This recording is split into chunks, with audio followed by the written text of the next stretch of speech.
বাছুর গরুর মিনি হাট চুয়াডাঙ্গা জেলার দামোদর উপজেলার কার্পাসডাঙ্গা ইউনিয়নের কুতুবপুর কাটাবাগান পাড়ার শহীদুল চেরাকির উদ্যোগে এই বাছুর গরু এখানে ক্রয় বিক্রয় করা হয়।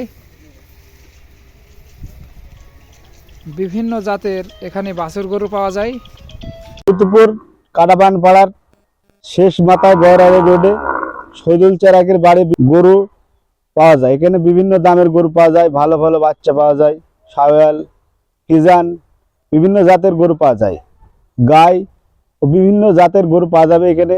আপনারা যদি কেউ নিতে চান কুতুবপুর কাটাবাগান পাড়ায় শহীদুল চেরাকের বাড়ির চলে আসবেন। কত বছর আপনি এখানে বাছুর গরু ক্রয় বিক্রয় করেন? এই বছর খানিক। 1 বছর। বেচা কেনা হয়? হয়। বিভিন্ন জাতের গরু, হ্যাঁ। বাছুর গরু রয়েছে আপনার এখানে। এই উদ্যোগটা কিভাবে নিলেন আপনি? এই দুঃখটা বেকার বসছিলাম, বাজার থেকে গরু কিনে নিয়ে এখানে বেচা কেনা করে দূরি থেকে।